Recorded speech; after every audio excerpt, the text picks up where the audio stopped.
Sarek is back. I haven't painted his mini yet. Don't ignore that. You're gonna have to rally your party to go up against him. But wait, he's got a new hell of a dungeon that you have to go through. God fucking damn it, what's wrong with my marker? Fuck. Hey, this is Deathface. I make things for you to put in your tabletop role-playing games, and today I've made a monstrosity. It's a bit of a mess. We got plenty of psychological warfare to throw at your players, some just awful things to throw at your players, and combat that I didn't even consider balancing. I did not take into consideration action economy. I did not use any sort anything like Kobold Fight Club, and I didn't even think about how many tiles were available in the room I put the encounters in. I just said, hey, here's 7 mummy lords. I think that is an actual encounter here too. Oh yeah, 7 mummy lords in room 29. Okay, so let's go through one room at a time. Room number 1, you got the outside area. You got the three entrances, and oh wait, actually I should probably start with the introduction. Introduction. The dead speak. Sarek has come back once again, this time with plenty more spite and a plumbing problem. It's up to the adventurers to track down the entrance to his brand new lair and rock his shit, because he's evil, I guess. Delve into the side of a cliff and find yourself in a crypt of confusion and pain. So you got the first area, this is the whole outside area. They're trying to find entrance into the side of a cliff as written there. And so you got the 3 entrances, they're all hidden, and I made this one the easiest one to find, but it leads into a repetitive hallway where every single room looks the exact same, and it's just made to deter them from going forwards. Then there's also this entrance, which I believe is the most difficult to find. Yeah, it's the most difficult to find. And then this one's a little bit easier. So pretty much, this is like the main entrance where you get to see all the iconic things of the Tomb of Horrors. This door has the Green Devil on it. There's a chest in the wall over here. To explain that real quick, the Green Devil, you go into its mouth, again, you're going to die. Just as always. But also it's a little bit of a twist. Instead of you dying, you pick someone else who dies, and then you pick another person, and now you control their character. And so that makes the person who went into the mouth, their character is stuck in there. With a DC 25 athletics check, you could pull them out, and then one of the players who have lost their character now get to assume the role. But it's just, it's to create so much fighting within the party and within the group, and just make everyone not happy. And then as well, on the wall there's an illusionary chest, which is actually an illusionary mimic that cannot bring any harm to the players, but cannot be dispelled or destroyed at all. Is going to follow them forever and makes it impossible for them to sneak. They will always be able to be spotted if that thing is following them, and it will always follow them as long as they trigger it. And then over here, it's a bottomless pit here, a button over here. I forget what the button does. That is 16. The button,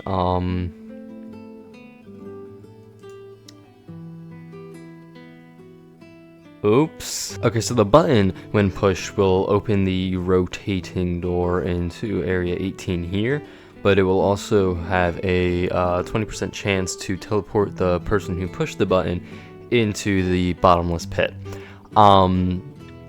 So that's fun.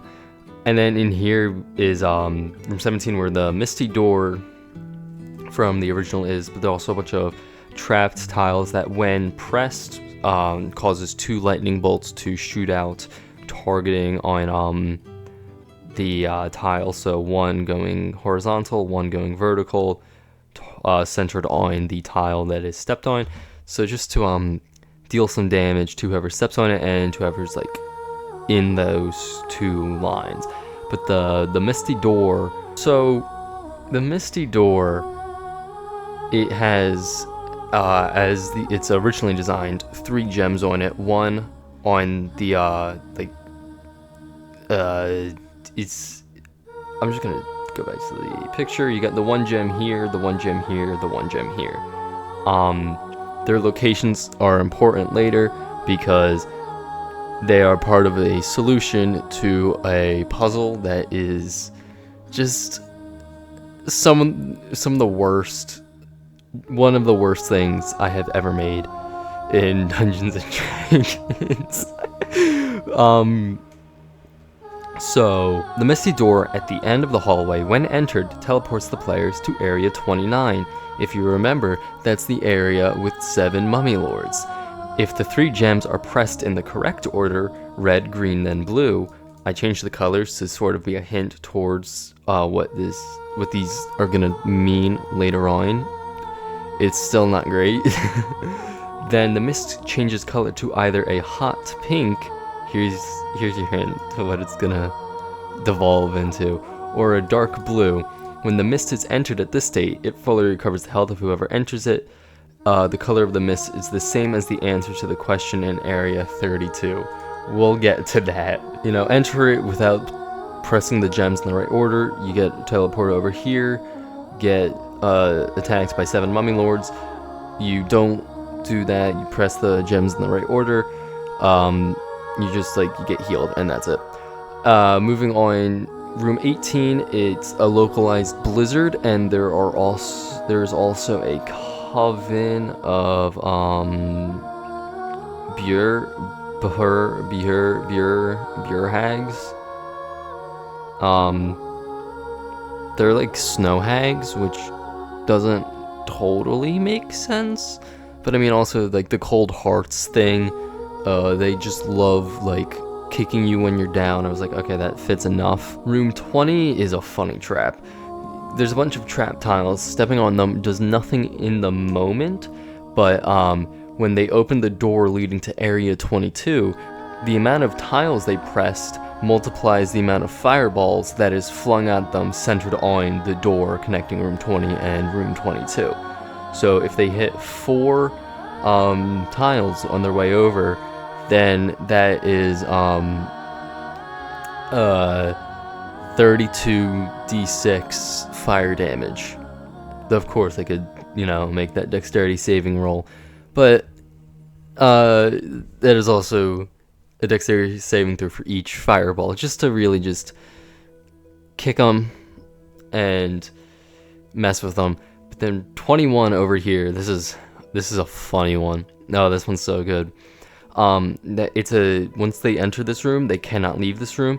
The door just vanishes, and it's a room full of mist, and the mist teleports them back outside of the tomb, and it also removes 5 levels from every player character and forces the players to swap characters with each other.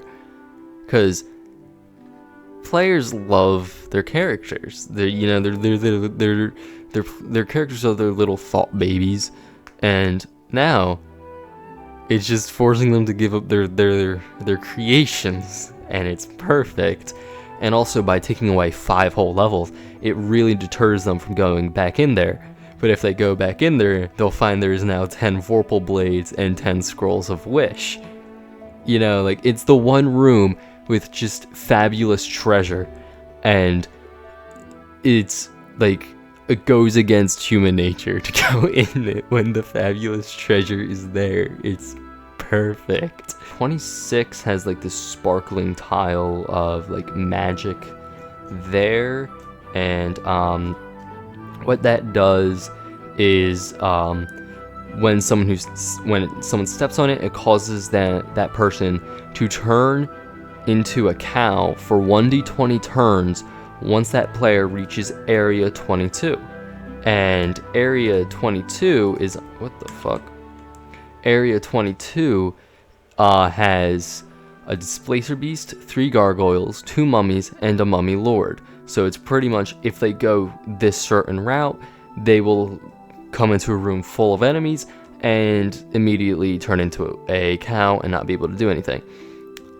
Just again, a delayed trap. Those are just so funny. In hallway, like this elbow hallway here, 27, every 6 seconds, I think it's like in tune with turns, a lightning bolt shoots from this door down this hallway, and it does not stop until the door is opened.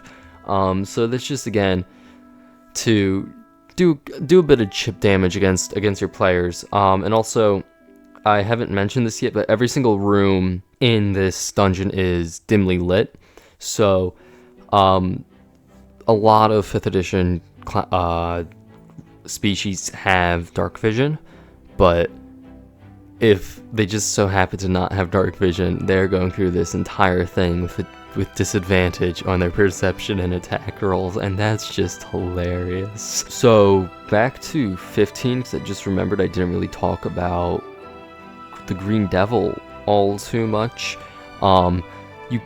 To get through this door that the Green Devil is like blocking, the Green Devil face is blocking, you have to tell it to go away, either by saying go away, by somatically telling it to go away by like flipping it off, and another option is to hit it.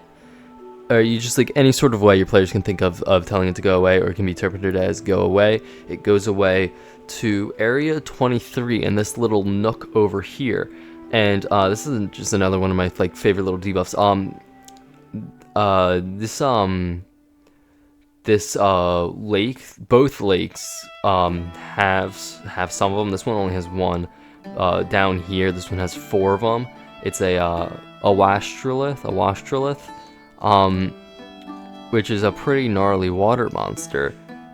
But like the players get past this Wastrolith, and the reward is a permanent vicious mockery. They get past this strong enemy, and the reward is every single turn of combat having to make a wisdom saving throw or take 1d4 damage and have disadvantage on their attack rolls. It's just so mean. I love it. And then let's see, room 24 leads into this like squiggly hallway, and at the end of every like long straightaway is a trap that'll shoot lightning bolts, because it's just mean. So here there's a lightning bolt that shoots here, there's one that shoots here, there's one that shoots here, there's one that shoots here. It's just a bunch of lightning bolts that are gonna hit the party because they are forced to be in its range. It's so mean. I just love it.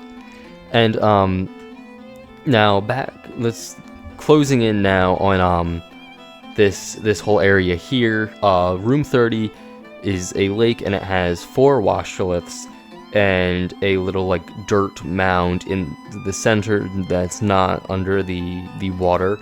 And that dirt mound is like the players have to dig in it to find a key that unlocks this door and this door, because they're magical locks with lockpicking DC 30, so they could lockpick it. It's not fantastic odds that they do. And over here there's this like a wall that they can destroy to get through here and go here, so that like both there's 2 routes they could take to get into room 32. And room 32 is when we finally loop back to the Misty Door, where the best, I mean, it was already hinted at a little bit with where is it? Right here, color codes. But the best way to illustrate this is to just pop on over to here. So there's 2 solutions to this puzzle, but it's not that both solutions are right. It's that the DM decides which solution is right by flipping a coin before like running this adventure. Heads and 270 becomes 240, tails, and it becomes 15. Now, those numbers are coming from looking at this and thinking of degrees. So up here, this is 0 degrees, and then this is 90 degrees. This would be 180, but there's no gem there. And then this is 270 degrees. And then you put it into RGB, but RGB only goes up to 255. So the 15 and the 240 are deciding, does it loop back around and go up 15 from there, or do you just start going back down and subtract 15? So that it's hinted at by of which one it is by which color the mist is. If you push the gems in the right order on the door over here, but also I don't know about you, but I don't know like anybody who can say like, oh yeah, that's teal when you just spout a color code, or can say the color code of a color when they see a color. This isn't made to be like solvable at all. It's intentionally a god-awful dungeon. Because it's the Tomb of Horrors too. It's the Twomby of Horrors. It's exactly what Gary Gygax would have wanted. He is so proud right now. There is one other hint, but it's hardly a hint. In room 25, the third entrance, the room is made of stone and is dimly lit. The door forwards is locked by a magical lock and only opens when the players answer the riddle engraved on the door. Red, green, blue times 2 is, and then 6. The answer is because red, green, and blue add up to 3 syllables times 2 is 6. A bit of a dickish riddle, because it's not a lot of people, think like this, but also hints at RGB and 6, which is the amount of characters in a color code. So the players just have to put in the color code for the color mist in the store, and then it will open up to Acererak's room where they fight Acererak. But since Acererak is a lich, you gotta worry about his phylactery, and it's right here in room 13 in the repeating corridor. It is right there, and the tell is that it is the only room in the entire dungeon that has only round pillars. Every other room where there are pillars of conflicting shapes, of different shapes, that's like just a red herring. This is the one room where it's like, oh wait a minute, this pillar. Every other room pillars mean nothing. I mean, actually, to be fair, the pillars do something in Acererak's room. So in Acererak's chamber, again, it's dimly lit, so if you don't have dark vision, you're kind of screwed. But another thing is, in his room is a pile of 100,000 gold pieces that will vanish if you guess wrong on the color code puzzle in Area 32, which is just, it's so nice. But when someone moves within 5 feet of one of the 4 pillars in the room, they are teleported to the same placement at one of the other pillars. Which pillar this is up to the DM's discretion, which is just to sort of add to the whole idea of the original Tomb of Horrors of the game being the DM versus the players, which it isn't. This is just riffing on how stupid the Tomb of Horrors is. This is not meant to be played. You shouldn't play this. It's to make fun of Gary Gygax and his really shitty dungeon. But yeah, that's the Twomby of Horrors. Don't play it.